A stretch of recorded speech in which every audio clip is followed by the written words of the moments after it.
sebuah film yang dibintangi oleh si Machete alias Om Dhani Trejo berjudul Badass tahun 2012. Film ini akan menceritakan tentang seorang veteran perang yang masih memiliki hasrat bertarung dan berperang yang masih menggelora, sehingga langsung saja pasang handsfree, meneriskan bahan kencangan celana dalam. Selamat menonton dan cekicrot.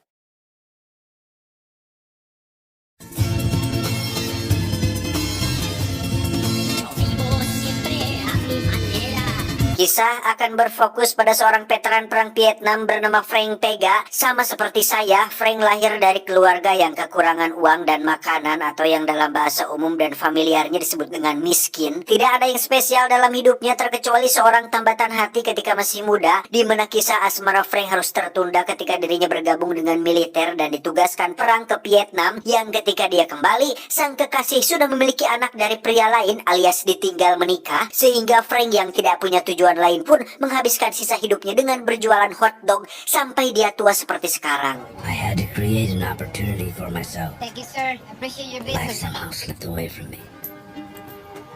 God bless you. Have a nice day. Sama seperti motor KLX yang jarang dipakai, kemampuan dan pengalaman Frank selama menjadi tentara seolah tidak berguna di kehidupannya saat ini. Sampai suatu hari ketika dirinya naik bus, ada dua preman yang bertingkah polontong. Polontong itu semacam songong atau sok jagoan, di mana mereka berdua memaksa seorang kakek-kakek untuk pindah kursi tanpa alasan yang jelas. Hey, old man, you mind moving? We gotta sit together. I'm talking to you. Put that cherry out your gas before I kick it. Si kakek yang tua dan tak berdaya pun hanya duduk terdiam ketika dua preman ini sosorongot atau berbicara dengan nada keras tepat di depannya, yang karena si kakek tidak mau pindah, salah satu preman pun berniat untuk memukulnya. Yang sebelum itu terjadi, tiba-tiba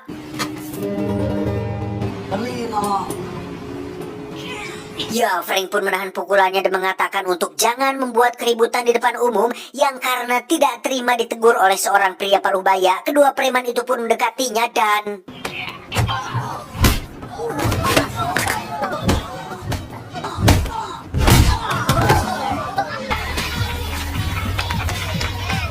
sejak hari itu, hidup Frank tidak sama lagi, di mana aksinya menghajar dua preman itu pun sempat direkam oleh salah satu penumpang yang diupload ke YouTube, yang alhasil Frank pun menjadi viral, bahkan sebagian orang menyebutnya sebagai pahlawan yang membawa harapan untuk semua warga Los Angeles yang ada di sana.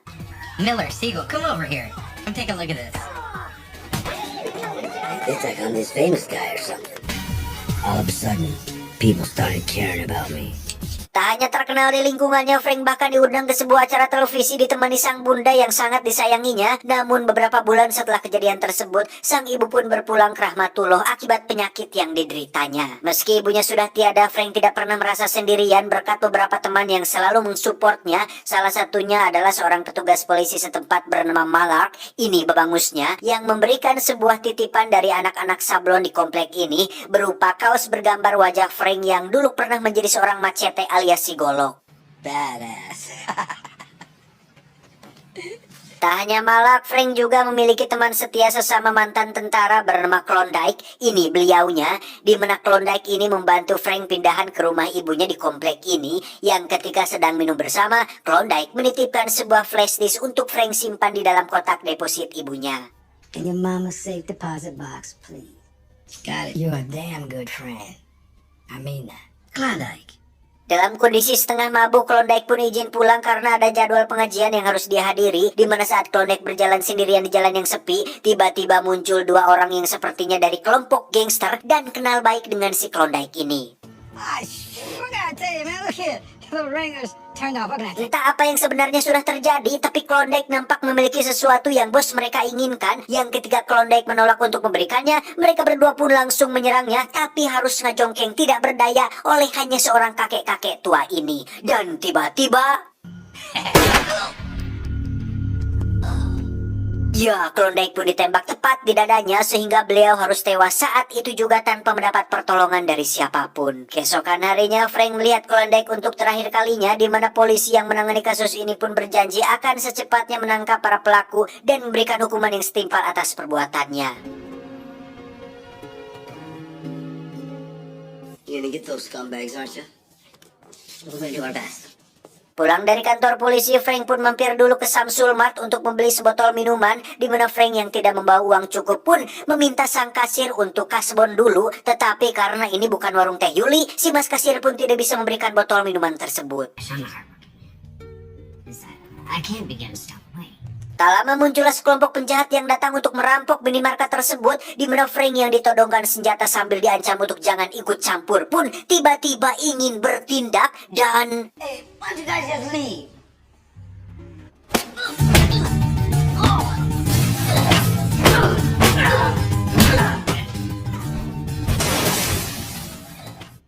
Alhasil, Frank pun diberikan satu botol minuman gratis sebagai rasa terima kasih mas kasir atas pertolongannya tadi. Yang ketika dalam perjalanan pulang ke rumah, di situ ada tetangga kompleks sekitar yang mengucapkan turut berduka cita atas kematian si Klondike. Di mana beliau juga mengatakan jika saudaranya belum lama ini mengalami hal serupa, tewas di lokasi yang tak jauh dari tempat Klondike ditemukan, sehingga bisa disimpulkan jika komplek ini ternyata kurang aman dan banyak sekali penjahat berkeliaran tanpa ada tindakan dari pemerintah setempat.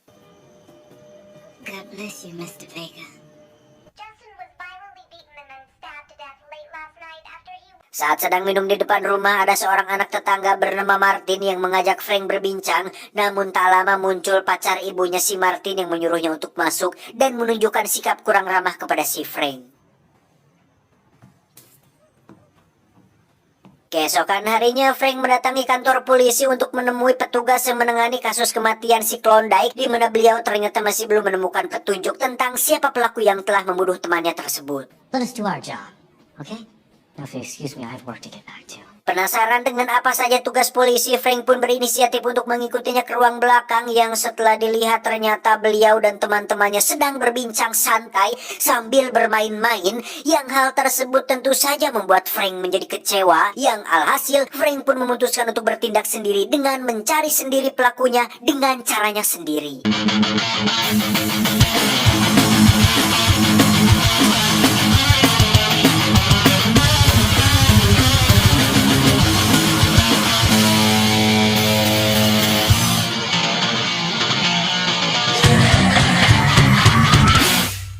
Sendirian, Frank pun mendatangi lokasi tempat kejadian perkara. Di sana dia menemukan selongsong peluru yang digunakan si pelaku. Juga terdapat kalung milik si pelaku yang terlempar ke semak-semak, sehingga bisa disimpulkan bahwa para polisi yang menangani kasus ini tidak serius dengan pekerjaannya.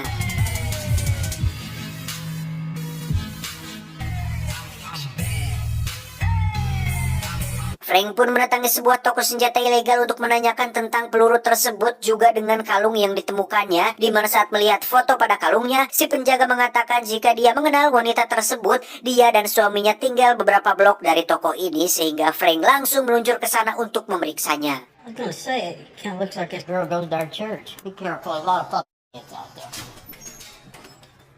Tiba di sana, Frank hanya bisa bertemu dengan istri si pelaku yang nampak kesal dengan suaminya yang jarang pulang, yang jika Frank ingin menemuinya, suaminya sering berkumpul bersama teman-temannya di lapangan bola basket yang berlokasi tak jauh dari rumah mereka.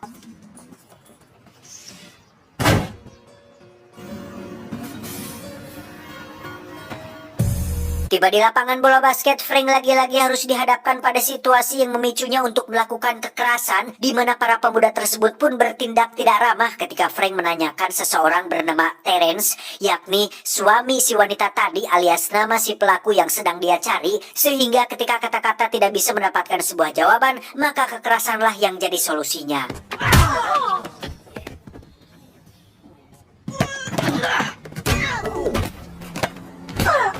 Alhasil, salah satu dari mereka pun buka suara jika Terence akhir-akhir ini jarang terlihat, dan jika Frank ingin mengetahuinya di mana sekarang, Frank bisa pergi ke sebuah alamat yang di mana Terence sering berkeliaran di sana.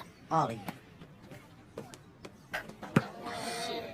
Beralih ke tempat lain, di situ kita akan diperkenalkan dengan seorang bapak wali kota bersama dengan seorang bos gangster bernama Panther, tidak pakai black, ini bebenguknya, yang sejak awal membantu karirnya sehingga jelas bahwa wali kota ini memakai cara kotor untuk bisa di posisi sekarang. We're single-handedly trying to destroy what took me 33 years to build. Muncul masalah ketika mantan anak buah Panther ini diketahui berkhianat dengan menyalin data-data rahasia kebusukan Bapak Wali Kota ke dalam sebuah flash disk, di mana mantan anak buah Panther itu ternyata adalah si Klondike, sahabat dekat si Frank yang baru saja tewas, sehingga sudah jelas bahwa alasan kematian si Klondike diakibatkan oleh sebuah flash disk yang menyimpan rahasia kotor si Bapak Wali Kota ini. You clean your Panther. What's up with those fucking happy faces? Hey guys. Kembali ke Frank yang baru saja tiba di rumah, dia langsung diserang oleh anak buah si Panther yang berbadan body gold dan meminta Frank untuk memberikannya flash disk yang sempat dititipkan oleh si Klondike. Setelah berhasil mengalahkan si Body Ghoul, Frank pun menemui si Martin yang pandai komputer untuk membuka isi dari flash disknya. Di situ terdapat banyak sekali file-file penting yang merupakan rahasia terlarang milik Bapak Wali Kota yang jika sampai bocor ke media, reputasinya akan langsung hancur seketika. What the hell was Klondike involved in? Rescue? That's awesome. Tak peduli dengan rahasia kotor wali kotanya, Frank lebih fokus ke si Terence untuk membalas dendam yang dengan bermodalkan alamat yang sudah diberikan oleh anak-anak basket. Frank segera pergi ke sana saat malam hari. Tiba di sana, Frank langsung masuk ke dalam rumah selingkuhannya yang ternyata Terence kebetulan sedang melakukan pengencerotan, di mana Frank langsung menghajarnya untuk mencari tahu siapa orang yang telah menembak Klondike pada malam itu. Killed my best friend, Klondike Washington. Dengan sedikit diberi kebrutalan, Terence akhirnya buka suara mengenai aksi malam itu, di mana dia dan satu rekannya memang telah membunuh si Klondike dan hanya menjalankan tugas dari bos mereka yaitu Panther. Dan jika Frank ingin menemuinya, Terence memberikan alamat markasnya untuk Frank bisa datang ke sana. He'll be where the burger I love. Tak langsung meluncur, Frank berencana untuk persiapan dulu dengan pulang ke rumah terlebih dahulu. Namun tak disangka terjadi sedikit insiden kecil ketika pacar ibunya Martin melakukan KDRT yang mengharuskan si Frank untuk bertindak. Yang alhasil, pria itu pun pergi tanpa melakukan perlawanan.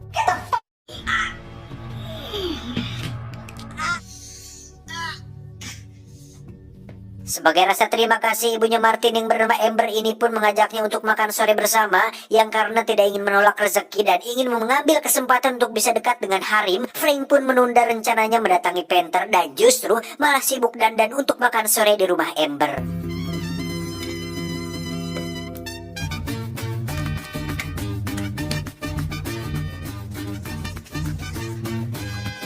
Setelah tampan dan wangi, Frank pun datang dengan setangkai bunga di tangan dan makan sore romantis dengan ibunya Martin. Yang setelah makan beres, mereka pun duduk berdua yang ketika akan saling memacok, tiba-tiba... What's up, shorties? Setelah gagal macok, Amber pun mengeluhkan tentang pintu rumahnya yang jebol akibat ditendang oleh si mantan pacarnya. Sehingga Frank yang baik hati pun menawarkan Amber untuk tidur di rumahnya malam ini sampai pintu rumahnya selesai diperbaiki. No, Frank, we can't do that. Oh yeah, you can. Setelah acara makan sore selesai, Frank pun segera menemui Malak untuk memberikannya flash disk tersebut, di mana Frank mengatakan jika isi flash disk itu adalah alasan kematian si Klondike, yang jika dalam waktu 1 kali 24 jam dirinya tidak ada kabar, Malak diminta untuk menjaga Amber dan Martin di rumahnya. Frank, Tiba di markas Panther, Frank langsung masuk begitu saja sambil mengatakan secara terang-terangan jika kedatangannya kemari untuk membalas dendam atas kematian si Klondike, yang ketika Frank akan menyerang, si Panther langsung memukulnya hingga Frank langsung pingsan saat itu juga. Oh yeah, you know, I stuck that up your ass. Frank pun diikat di kursi dengan ditempelkan alat interogasi populer bernama kabel listrik, yang ketika Frank menolak untuk memberikan flash disknya, tubuh Frank pun disetrum yang membuatnya tidak walakaya. Panther yang sudah tidak tahan pun akhirnya memeriksa dompet si Frank untuk melihat alamat di mana dia tinggal, di mana Panther mengancam akan menyakiti siapapun yang ada di rumahnya sampai Frank mau memberikan flash disk tersebut.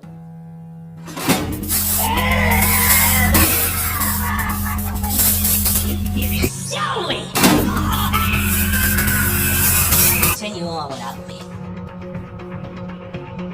Saat akan pergi itulah Frank dengan cepat melepas ikatan di tangannya dan mengambil sebuah korek api di sakunya, yang entah kapan dia membawa sebuah korek api kayu, mungkin diberikan tim kreatif. Saat itulah terjadi ledakan akibat drum berisi penuh minyak, sehingga kedua anak buah si Panther pun tewas dan Panther sendiri kabur menggunakan kendaraan umum yang dirampasnya.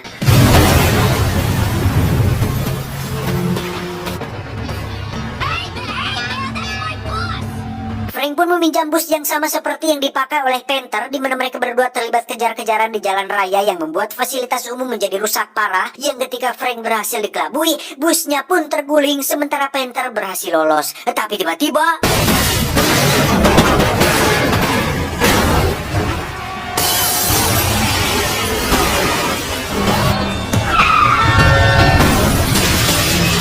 ya, Panther yang tidak mau menyerah pun turun dari busnya dan langsung lari ke alamat rumah si Frank. Yang ketika sudah sampai di sana, terlihat Amber baru saja mencuci piring dan harus berhadapan dengan Panther tanpa tahu apa yang sebenarnya sudah terjadi. How the hell did Frank score a sweet piece? Tell me what that flash drive is. I don't know what you're talking about, okay? I don't know. Kembali ke Frank yang harus bertemu lagi dengan dua preman waktu itu. Mereka menyalahkan Frank atas viralnya insiden waktu itu, dan gara-gara Frank juga lah mereka berdua dipermalukan dan dikeluarkan dari grup anak gangster. Dan sekarang mereka sudah memiliki pistol untuk melawan Frank. Namun untuk kedua kalinya mereka pun dipermalukan oleh hanya Frank yang dengan sekali serang saja. We're a complete joke. We got kicked out of the Brotherhood. His girlfriend left.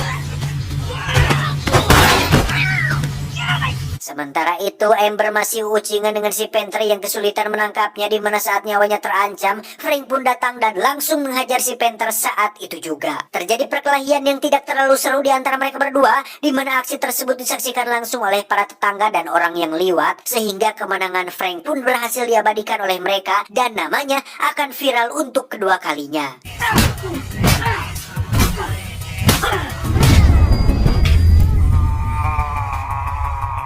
How's the Klondike?